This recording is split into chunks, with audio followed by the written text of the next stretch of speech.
तो इससे पहले जो हमने अभी तक सारी डिस्कशन की वो हमने प्रॉफिट की एक साइड पे डिस्कस किया जो कि पास्ट साइड थी, ठीक है। जो कि हमने प्रॉफिट का फॉर्मूला पढ़ा था, profit is equal to total revenue minus total cost. तो पास्ट वाली सारी डिस्कशन हमारी हो गई। अब हमने डिस्कशन करनी है रेवेन्यू के ऊपर, ठीक है। रेवेन्यू बेसिकली क्या होता है? बेसिकली रेवेन्यू है क्या? अगर हम किसी भी एक लेमैन से पूछने कि what is mean by revenue, तो रेवेन्यू बेसिकली क्या है कि इन अ सिंगल डे आप जितने भी नंबर ऑफ गुड्स सेल करते हैं और जिस प्राइस के ऊपर सेल करते हैं उन दोनों को मल्टीप्लाई कर दें तो आपके पास टोटल रेवेन्यू आती है, ठीक है। तो अगर आप इसकी सिंपलेस्ट डेफिनेशन देखना चाहें तो टोटल रेवेन्यू की जो सिंपलेस्ट डेफिनेशन बनेगी वो बनेगी the amount which we receive by selling are number of units is called total revenue. कि आपने जितने यूनिट सेल किए हैं, जिस प्राइस पे सेल किए उससे जो हमारे पास रेवेन्यू बैठा हुआ है वो टोटल क्या आ जाएगा, वो टोटल रेवेन्यू हो जाएगा। तो टोटल रेवेन्यू का जो फार्मूला है, total revenue is equal to price multiply by quantity. जैसे कि फॉर एग्जांपल आप किसी भी सिंगल डे किसी शॉपकीपर से पूछते हैं कि how much you have revenue in a single day, तो अगर वो हमें कहता है कि उसने एक दिन के अंदर टोटल 500 गुड्स सेल किए और एक जो उसने सेल की है वो 10 रुपीज़ पर सेल की, तो टोटल रेवेन्यू कैसे आ जाएगा? Price multiply by quantity. तो यहाँ हमारे पास जो प्राइस है वो 10 है और जो क्वांटिटी है वो 500 है, तो जो हमारे पास टोटल रेवेन्यू आ जाएगा वो कितना आ जाएगा? 500। क्लियर? तो ये अगर हमें टोटल रेवेन्यू कैलकुलेट करना होता है, टोटल रेवेन्यू हम कैसे कैलकुलेट करेंगे? आपने जितने नंबर ऑफ गुड्स सेल किए, जिस प्राइस पे सेल किए, प्राइस को क्वांटिटी के साथ मल्टीप्लाई करते हैं तो आपके पास आपका टोटल रेवेन्यू आता है, ठीक है। क्लियर? अब टोटल रेवेन्यू के अंदर तीन चीजें आती हैं। एक तो टोटल रेवेन्यू है, टोटल रेवेन्यू के साथ दूसरा आता है average revenue. Basically average revenue क्या है? एवरेज रेवेन्यू आपके पास आता है total revenue divided by quantity. जब आप टोटल रेवेन्यू को क्वांटिटी से डिवाइड कर देंगे तो जो आपके पास वैल्यू आएगी वो आपके पास आ जाएगी एवरेज रेवेन्यू को। और एवरेज रेवेन्यू को हम प्राइस भी कहते हैं, ठीक है। एवरेज रेवेन्यू को हम क्या कहते हैं? प्राइस भी कहते हैं। एवरेज रेवेन्यू और price they both are always equal, हमेशा इक्वल होते हैं।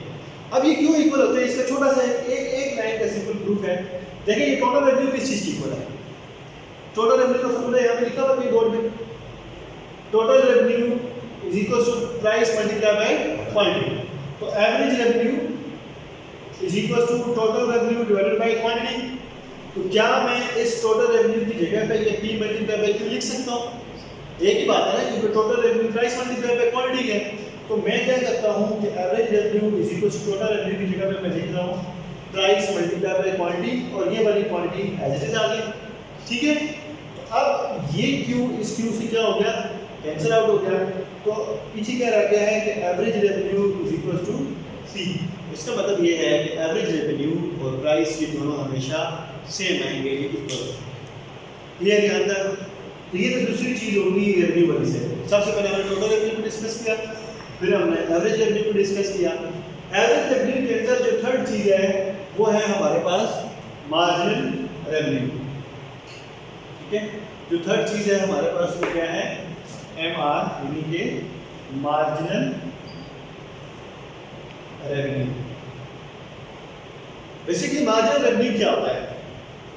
मार्जिनल रेवेन्यू ये है कि the amount which we get by selling one extra unit, the amount which we receive by selling one extra unit. एक extra unit को sell out करके जो हमारे पास पैसे इकट्ठे हो रहे हैं उसे हम क्या कहते हैं? Marginal revenue. और मार्जिनल रेवेन्यू को टोटल रेवेन्यू की स्लोप भी कहते हैं, ठीक है। Marginal revenue is also called the slope of total revenue, ठीक है। और अगर इसका हम फार्मूला देखना चाहें तो मार्जिनल रेवेन्यू का फार्मूला क्या होगा? Change in total revenue due to change in quantity, change in total revenue due to change in quantity. और यही क्या है? स्लोप है किस चीज की?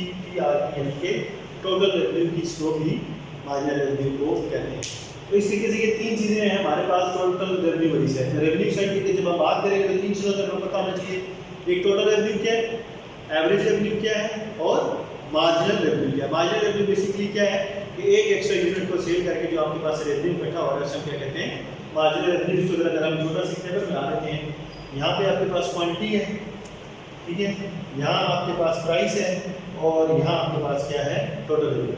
हम प्राइस एज्यूम करते हैं कि प्राइस सबकी सेम है, तो ये हम एज्यूम कर रहे हैं कि हमने टोटल कितने नंबर ऑफ गुड्स सेल किए, 3 गुड्स सेल किए, प्राइस कितनी है, लेट्स से 4 पीस प्राइस है, तो one after selling one quantity हमारे पास टोटल रेवेन्यू कितना आ जाएगा 4, और ये 4 हमारे पास आया कैसे है कि टोटल रेवेन्यू इसकी इक्वल है प्राइस मल्टीप्लाई बाय क्वांटिटी। जब हम 2 नंबर ऑफ गुड्स सेल करेंगे तो हमारे पास टोटल रेवेन्यू कितना हो जाएगा 8, 4 2 into 4 ये कितना हो जाएगा 8, और ये 3 into 4 कितना हो जाएगा 12। ठीक हो गया, ये ऐसे हम लोगों ने टोटल रेवेन्यू कैलकुलेट किया। अब अगर हम मार्जिनल रेवेन्यू कैलकुलेट करना चाहें तो मार्जिनल रेवेन्यू कैसे करेंगे? अब देखिए यहाँ से यहाँ टोटल रेवेन्यू में कितने का चेंज आ रहा है 4 का, और यहाँ से यहाँ क्वांटिटी में कितने का चेंज आ रहा है 1 का, तो मार्जिनल रेवेन्यू का फॉर्मूला क्या है, change in total revenue due to change in quantity. तो यहाँ से यहाँ टोटल रेवेन्यू में चेंज आया 4 का, और यहाँ से यहाँ क्वांटिटी में कितने की चेंज आया 1 का, तो 4 डिवाइडेड बाय 1 करेंगे तो ये कितना आ जाएगा 4। इसी तरह अगर आप देखें तो यहाँ से यहाँ आपके पास टोटल रेवेन्यू में कितने का चेंज आ रहा है 4 का, और यहाँ से यहाँ क्वांटिटी में कितने का चेंज आ रहा है 1 का, तो अगेन 4 डिवाइडेड बाय 1 करेंगे तो ये आपके पास कितना आ जाएगा। तो मार्जिनल रेवेन्यू बेसिकली क्या शो कर रहा है, 1 एक्स्ट्रा यूनिट सेल करके आपकी टोटल रेवेन्यू में कितना चेंज आ रहा है, that is called marginal revenue. Clear?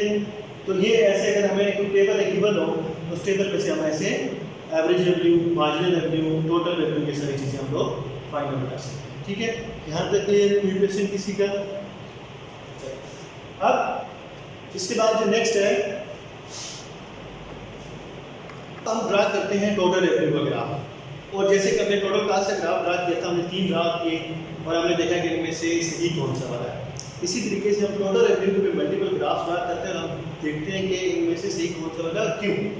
ठीक है, एक्स एक्सिस पे हम क्वांटिटी लेंगे, वाई एक्सिस पे हमारे पास आ जाएगा टोटल रेवेन्यू। ठीक है, अच्छा एक बात आपने नोट की है कि वैसे कि मैं आपसे पूछूं कि अगर हम क्वांटिटी ज़्यादा सेल करते हैं तो हमारा रेवेन्यू बढ़ेगा या कम होगा? अगर हम क्वांटिटी ज़्यादा सेल कर रहे हैं तो जो हमारे पास टोटल रेवेन्यू है वो भी डेफिनेटली क्या होगा, बढ़ेगा ना। ज़्यादा चीज़ें सेल की हैं तो पैसा भी ज़्यादा आएगा, ठीक है, माल ज़्यादा आएगा, तो क्वांटिटी बढ़ रही है तो टोटल रेवेन्यू भी बढ़ रहा है। इसका मतलब ये है कि इसका ग्राफ क्या बनेगा, पॉजिटिव स्लोप बनेगा। बात समझ आ गई ना, क्योंकि क्वांटिटी बढ़ रही है तो टोटल रेवेन्यू भी बढ़ रहा है। अब हमने देखना है कि बढ़ेगा तो स्टार्ट कहाँ से होगा। हम 3 ग्राफ ड्रा करते हैं, एक हम कहते हैं जी टोटल रेवेन्यू ये है, इसको मैं 1 का नाम दे देता हूँ। एक में कहता हूँ जी टोटल रेवेन्यू ये है, इसको मैं 2 का नाम दे देता हूँ, और एक मैं कहता हूँ कि टोटल रेवेन्यू ये है, इसको मैं 3 का नाम देता हूँ। अब देखिए तीनों पॉजिटिव स्लोप है तो इसका मतलब तीनों ठीक है नहीं। अब हम देखते हैं कि तीनों में से ठीक कौन सा वाला है और क्यों। सबसे पहले हम इसको डिस्कस करते हैं। इसके अंदर क्या है, इस पॉइंट के ऊपर यहाँ पे टोटल रेवेन्यू की कोई ना कोई वैल्यू है ना। फॉर एग्जांपल मैं कहता हूँ यहाँ पे इस पॉइंट पे टोटल रेवेन्यू की वैल्यू 10 है। फॉर एग्जांपल इस पॉइंट की क्वांटिटी की वैल्यू क्या है, 0। ऐसा कैसे हो सकता है कि आपने कुछ चीज सेल ही नहीं की और आपके पास रेवेन्यू आ गया। बात समझ आ रही है सबको कि ये वाला ग्राफ इसका मतलब गलत बना हुआ है। क्यों भाई, आपने कोई चीज सेल ही नहीं की तो ये रेवेन्यू कहाँ से लेके आता है। रेवेन्यू आने के लिए जरूरी है कुछ सेल तो करें ना, कुछ सेल करेंगे तो रेवेन्यू आएगा। इसका मतलब ये फर्स्ट वाला ग्राफ अलग होता है। क्लियर? अब हम इस ग्राफ पे आते हैं। यहाँ पे इस पॉइंट के ऊपर क्वांटिटी की कुछ ना कुछ वैल्यू है, फॉर एग्जांपल 10 है, लेकिन इसी एग्जैक्ट पॉइंट पे टोटल रेवेन्यू क्या है। ऐसा कैसे हो सकता है कि आपने 10 गुड्स सेल किए और आपके पास रेवेन्यू नहीं आया। इसका मतलब ये हुआ कि ये वाला भी ग्राफ आपका गलत हो गया। तो फिर ठीक कौन सा हुआ, सेकंड वाला। क्यों? क्योंकि ये स्टार्ट कहाँ से हो रहा है, यहाँ पे आप इस पॉइंट के ऊपर क्वांटिटी क्या है 0 और टोटल रेवेन्यू भी क्या है 0। तो है ना, ठीक है ना। जब कुछ सेल नहीं किए तो रेवेन्यू कहाँ से आएगा। इसका मतलब टोटल रेवेन्यू का ग्राफ हमेशा कहाँ से स्टार्ट होगा, 0 से स्टार्ट। क्लियर? और टोटल कास्ट का ग्राफ हमेशा 0 से स्टार्ट नहीं होता। टोटल कास्ट का ग्राफ 0 से स्टार्ट नहीं होता। क्यों? क्योंकि उसमें क्या आ रही होती है, फिक्स कास्ट आ रही है। और टोटल रेवेन्यू का कास्ट जो कर रहा है वो हमेशा कहाँ से स्टार्ट होगा, 0 से। क्यों? क्योंकि जब कुछ सेल ही नहीं किया तो रेवेन्यू भी कितना होगा, 0 होगा ना। ठीक है, तो ये इस तरीके से हम लोग टोटल रेवेन्यू का ग्राफ ड्रा करते हैं। अब हम लोग देखते हैं कि ग्राफिकली कैसे, अगर हमारे पास टोटल कास्ट है और टोटल रेवेन्यू है तो प्रॉफिट कैसे फाइंड करें। हमारे पास अगर टोटल कास्ट है, टोटल रेवेन्यू है, तो ग्राफिकली हमें कैसे पता चलेगा कि प्रॉफिट, मैक्सिमम प्रॉफिट हमें कहाँ होगा। ठीक है, तो उसके लिए हम क्या करते हैं कि टोटल कास्ट और टोटल रेवेन्यू को दोनों को कंबाइन करते हैं।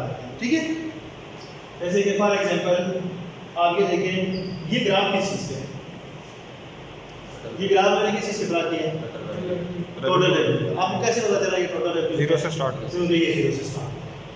ठीक है, तो ये जीरो से स्टार्ट हो रहा है, इसका मतलब ये ग्राफ किस चीज़ का हो गया, टोटल रेवेन्यू का। अब प्रॉफिट के लिए रेवेन्यू है, लेकिन एक और चीज़ भी आनी चाहिए। वो चीज़ क्या है, रेवेन्यू है, लेकिन रेवेन्यू से हमें नहीं पता चलता ना कि नुकसान हो या फायदा हो, कॉस्ट से पता चलता है। कास्ट, तो वो चीज़ हमें दूसरी ड्रा करनी पड़ेगी। वो चीज़ क्या है, कास्ट। ठीक है, तो ये ग्राफ किस चीज़ का हो गया, टोटल कास्ट का ग्राफ। ठीक है, और ये आपको कैसे पता चला कि ये टोटल कास्ट का ग्राफ है, क्योंकि ये जीरो से स्टार्ट नहीं हुआ। इसका ये जो एरिया है, ये किस चीज़ को रिप्रेजेंट कर रहा है, फिक्स्ड कास्ट को। क्लियर। अब हमें देखना है कि प्रॉफिट किस एरिया पे, ब्रेक इवन कहाँ पे, लॉस कहाँ पे। ये सारी चीज़ें हमने टेबल में और टॉपिक्स में थ्योरेटिकली तो पढ़ी कि भाई रेवेन्यू ज़्यादा है, कास्ट कम है, कास्ट ज़्यादा है, रेवेन्यू कम है, दोनों इक्वल है। अब जरा यहाँ पे देखिए, मुझे बताएं कि इस पॉइंट के ऊपर क्या होगा, इक्विलिब्रियम है, इक्विलिब्रियम बिटवीन व्हाट, इस पॉइंट के ऊपर कास्ट और रेवेन्यू दोनों क्या है, इक्वल है, no profit no loss, break even. और इसे क्या कहेंगे, ब्रेक इवन। ये वाला पॉइंट कौन सा होगा, ब्रेक इवन। इसी तरीके से अगर मैं आपसे पूछता हूँ कि ये वाला पॉइंट क्या है, तो इस पॉइंट पे अगेन क्या हो रहा है, ब्रेक इवन। इस पॉइंट पे भी रेवेन्यू और कास्ट दोनों क्या है, इक्वल है, नो प्रॉफिट नो लॉस। यानी कि यहाँ पे जो प्रॉफिट का आंसर आएगा वो कितना आएगा, जीरो, और यहाँ पे भी जो प्रॉफिट का आंसर आएगा वो क्या आएगा, जीरो। वो फॉर्मूले में वैल्यू पुट करें। ठीक है, इस पॉइंट से पीछे क्या है, यहाँ पे अगर आप देखिए ये वाला जो शेडेड एरिया है, ये वाला, ये क्या है, ये देखिए ये लाइन की सीधी जा रही है, ये लाइन की सीधी है, रेवेन्यू है, और ये क्या है, कॉस्ट। कौन सी चीज आता है, रेवेन्यू बढ़ रहा है। देखिए ना, कॉस्ट यहाँ पर है और रेवेन्यू ये है, यस, और रेवेन्यू आपका बढ़ रहा कम है। ग्राफिकली देखिए ना, इस पॉइंट से लेकर इस पॉइंट तक, अच्छा, इस पॉइंट से इस पॉइंट तक रेवेन्यू कम है, ठीक है, रेवेन्यू आपकी ये और कास्ट आपका ज़्यादा है। ये है। इसका मतलब ये है कि इस पॉइंट से लेकर इस पॉइंट तक आपकी कास्ट ज़्यादा है, revenue cost is greater than revenue. इसका मतलब ये वाला जो एरिया है, ये वाला एरिया आपका किस चीज़ को रिप्रेजेंट कर रहा है, लास्ट, क्योंकि आपकी कास्ट ज़्यादा और रेवेन्यू कम, ऐसे ही है ना। अब इसी तरीके से हम इस पॉइंट के बाद देखते हैं, ये वाला एरिया देखते हैं। ठीक है, इसको भी जरा मैं ये शेडेड एरिया करते हैं। अब मुझे बताइए, अगेन ये देखिए, यही लाइन सीधी जा रही है, ये लाइन किस चीज़ की, ये वाली टोटल रेवेन्यू, और ये क्या है, कॉस्ट। अगेन कास्ट ज़्यादा है और रेवेन्यू कम है, तो ये वाला अगेन एरिया किसको शो कर रहा है, लास्ट को। क्यों, क्योंकि cost is greater than revenue. पीछे एक एरिया रह गया जिसको हमने शेडेड नहीं किया। अब इस एरिया को जरा गौर से देखिए, ये लाइन किस चीज़ की है, रेवेन्यू और ये क्या है, कॉस्ट। कौन सी चीज़ ज़्यादा है, रेवेन्यू ज़्यादा, रेवेन्यू ज़्यादा है और कास्ट कम हो। कम है। तो जब आपका रेवेन्यू ज़्यादा हो कास्ट से, तो इसे हम क्या कहते हैं, प्रॉफिट। तो ये वाला एरिया आपको किस चीज़ को रिप्रेजेंट कर रहा है, प्रॉफिट को शो कर रहा है। ठीक है, अब अगर देखें इसी के नीचे मैं बिल्कुल इसका प्रॉफिट का ग्राफ शो करना चाहूँ, तो यहाँ पे क्वांटिटी, यहाँ मैं वाई एक्सिस पे प्रॉफिट दे रहा हूँ। तो अगर मैं इस पॉइंट को नीचे लेकर आ रहा हूँ, तो यहाँ इस पॉइंट पे प्रॉफिट क्या होता है, देखिए इसी पॉइंट को मैं नीचे लेकर आया, तो यहाँ प्रॉफिट क्या है, इस पॉइंट पे प्रॉफिट क्या था, जीरो था ना, इक्विलिब्रियम था। इसका मतलब इस पॉइंट पे प्रॉफिट क्या है, जीरो, जीरो है। और इस पॉइंट से लेकर इस पॉइंट तक जैसे जैसे हम जितने ज़्यादा यूनिट प्रोड्यूस कर रहे हैं, ये एरिया क्या होता है, वाइडर होता है। इसका मतलब प्रॉफिट हमारा बढ़ रहा है। बढ़ने के बाद दोबारा इस पॉइंट पे आके प्रॉफिट क्या हो जाएगा, जीरो हो जाएगा। इसका मतलब ये प्रॉफिट पहले ऐसे जाएगा, फिर दोबारा डिक्लाइन कर जाएगा। ठीक है, इस वाले पॉइंट पे अगेन आके रेवेन्यू और कास्ट दोनों क्या हो जाएंगे, इक्वल। इस पॉइंट पे भी रेवेन्यू और कास्ट दोनों क्या हो जाएंगे, इक्वल। ठीक है, और तो ये वाला जो सारा एरिया है, ये जो एक माउंटेन हमने बना ली है, ये माउंटेन किस चीज़ को रिप्रेजेंट कर रही है, ये प्रॉफिट ग्राफ है, जो कि हमने यहाँ से इसी का एक मिरर इमेज बनाया है। ठीक है, तो यहाँ तक clear? Any question? Total revenue की, जैसे हमने टोटल कास्ट की एक इक्वेशन लिखी थी, वैसे अगर हम टोटल रेवेन्यू की एक इक्वेशन लिखते हैं और उसमें से हम एवरेज और मार्जिनल फाइंड करते हैं तो हम कैसे करेंगे?